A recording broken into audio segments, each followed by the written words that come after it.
सुखधारावी रे दत्ता. सातत्यानं पंतप्रधान ऐकत येतोय. माझ्या लहानपणी बेळगावला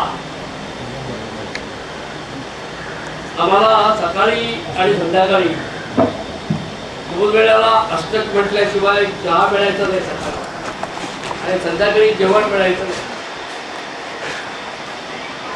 अष्टकाला उभा राहायला लागायचं, अष्टक म्हणावंच लागायचं.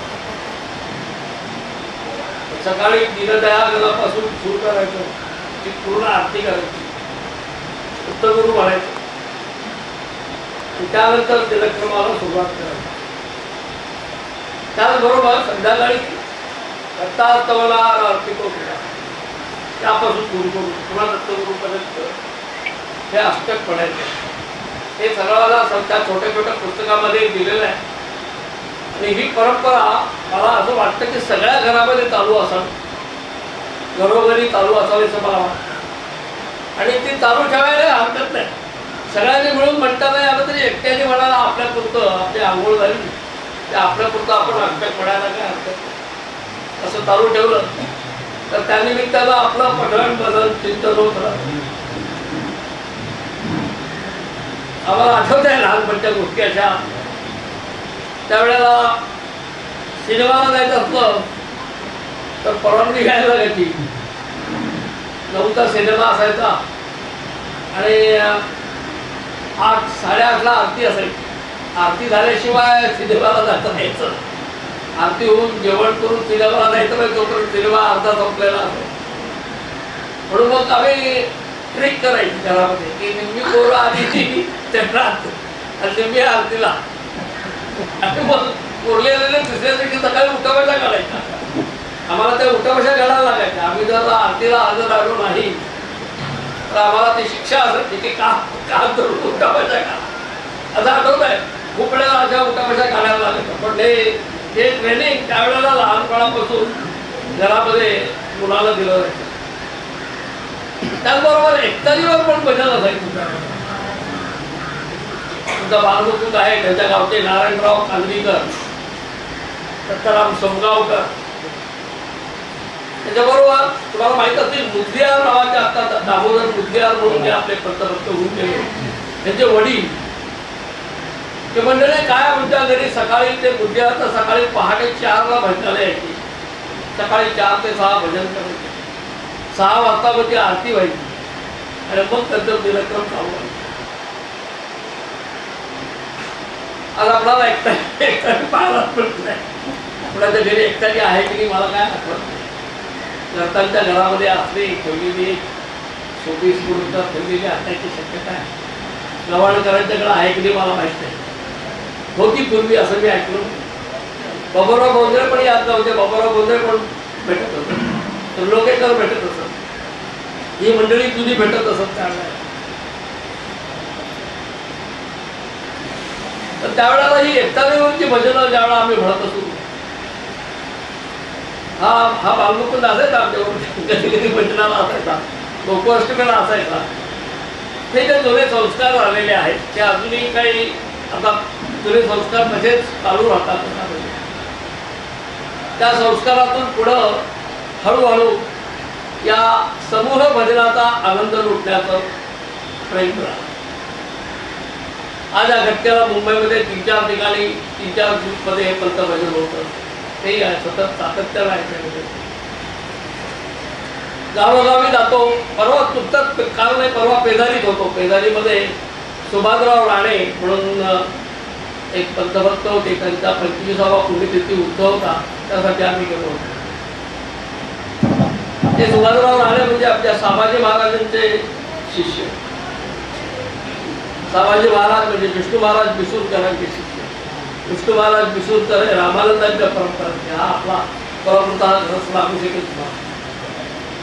रामानंदांची परंपरा सगळी त्या भागामध्ये जास्त. रायगड जिल्ह्यामध्ये अनेक ठिकाणी रामानंदांचा शिष्य परिवार जास्त दिसतो. त्या तुमच्या वसई भागामध्ये सगळे अवधूत महाराजांची मंडळी आहे.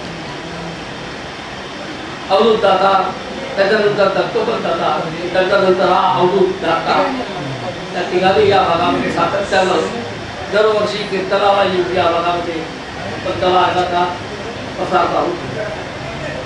घरोघरी अजून भजन म्हटलं जातं असं मला जरूर सांगतो. एकत्र येतात कार्यक्रमाला, शहरीच्या गोकुष्टमीला आणि इतर कुठल्या तरी कार्यक्रमाला आपण एकत्र येतात असंही सांगतो. फार सोयी घटना आहे.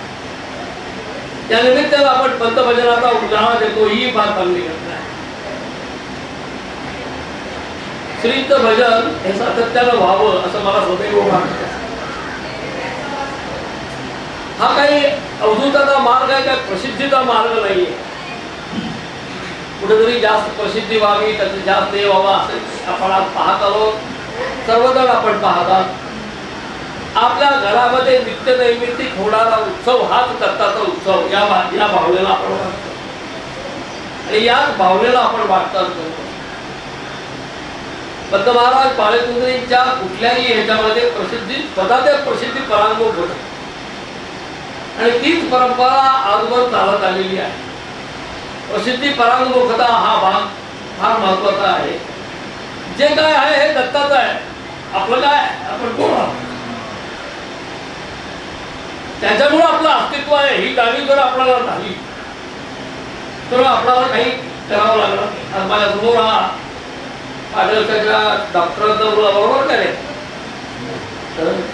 पाडळचे डॉक्टर आपले चौधरी डोंगर कठोर ते पुढचे पाडळचे डोंगर कठोराला नंतर गेले. त्या भागामध्ये देखील पंथांचा प्रसार झालेला आहे. तिकडे म्हणजे खानदेशाच्या त्या टोकाला यावर तालुक्यामध्ये डोंगर कठोऱ्याला तिथून ते जळगाव सावंतवाडीपर्यंत या सर्व भागामध्ये पंथांचा मार्ग हा पसरलेला आहे. त्याची पण कुठं अशी वाच्यता नाही, कुठं त्याचं हे नाही आणि हे फार महत्वाचं आहे.